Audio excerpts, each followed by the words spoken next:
This news update is brought to you by... Say hello to Chelsea. Chelsea is a champion surfer, so she's accustomed to moving super fast, which is why she relies on super fast broadband brought to her through Flow's 100% fiber to the home network. It keeps her family sharing and surfing and saving each month. Combined, she bundles her Flow mobile, home phone, and TV services, so she can enjoy much more for much less, and so can you. Visit any Flow retail outlet, call 1-800-804-2994, or visit discoverflow.co to find out more.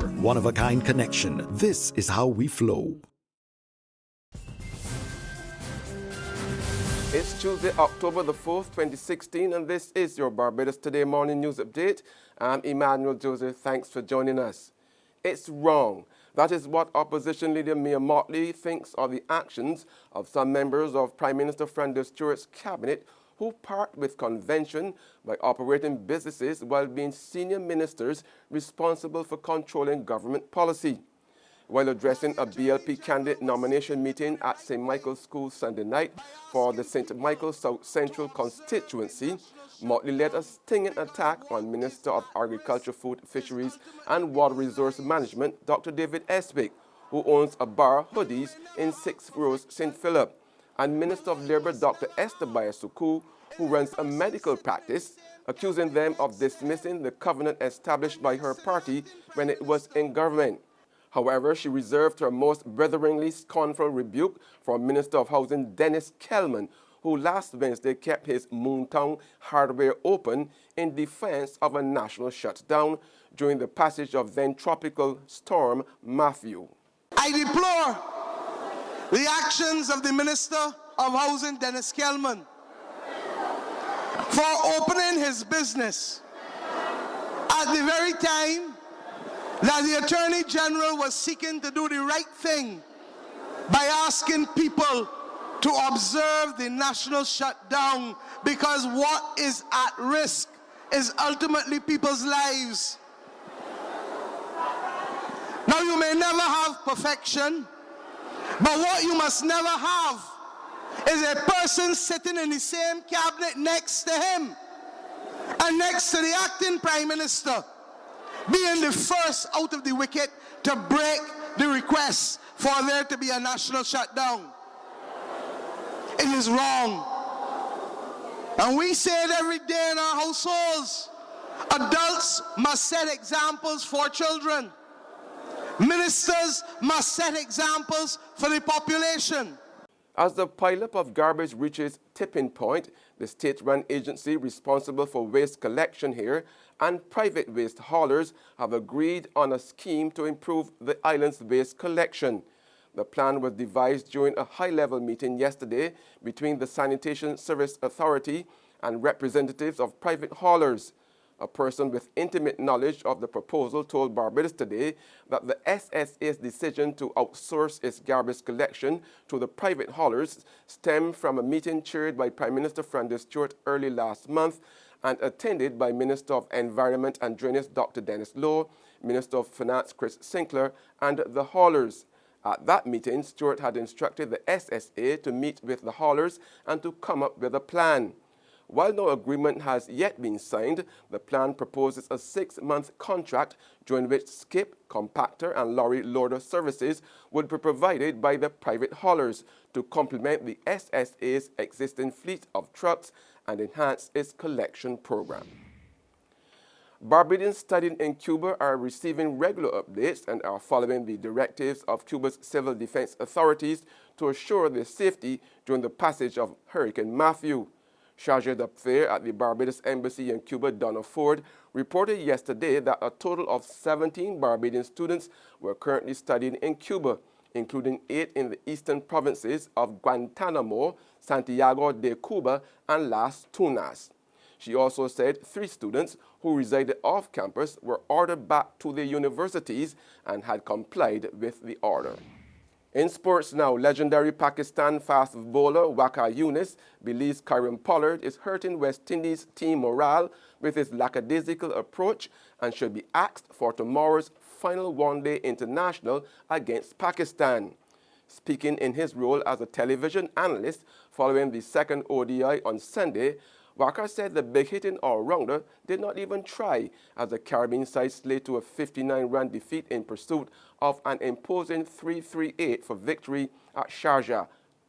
Pollard entered in the 30th over with West Indies on 194 for 4 and facing a required run rate of nearly 12 and over, but displayed little aggressive intent. There's regional and international news after this short break. It's a vision whose time has come. This November 29th, Digicel, Barbados is Music presents the most explosive array of titans to share Barbadian stage. Crossfire,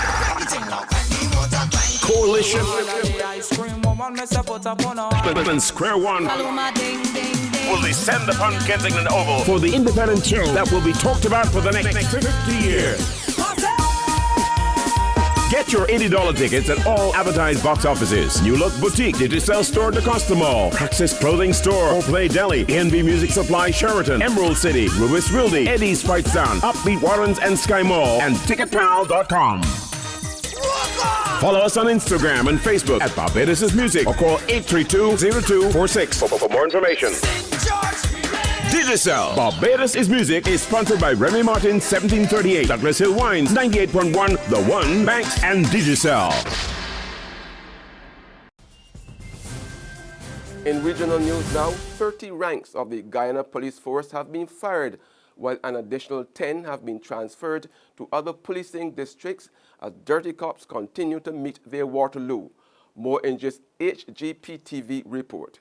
While the Guyana Police Force continues to recruit new officers to fill hundreds of vacancies, the force's management is not sparing those ranks caught in untoward activities. Acting Commissioner of Police David Ramnarine had recently announced that the force will abandon the usual interdiction on half pay for ranks implicated in illegal activities. On Friday, Mr. Ramnarine revealed that for the month of September, the force has severed ties with 30 officers. They never conceptualized properly that they took an oath to serve and they must serve in a certain manner.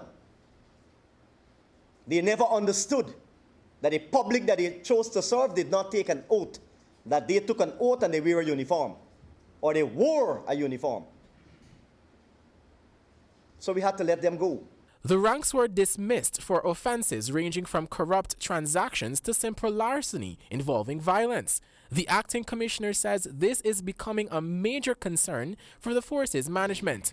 On the international scene, Hillary Clinton excoriated Donald Trump on his tax returns yesterday, arguing that not paying federal income tax for almost 2 decades meant the GOP nominee was taken from Americans with both hands and leaving the rest of the country with the bill. Clinton dedicated a large portion of her speech, which was primarily economy-focused, to ripping apart Trump's business practices. Well, the New York Times has discovered at least part of the answer. Back in the 1990s, Trump apparently lost $1 billion in a single year on bad investments and failing casinos.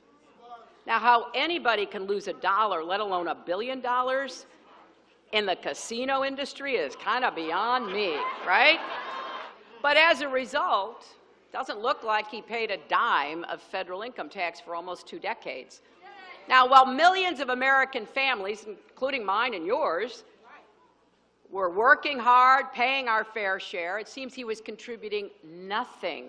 You know, Trump represents the same rigged system that he claims he's going to change.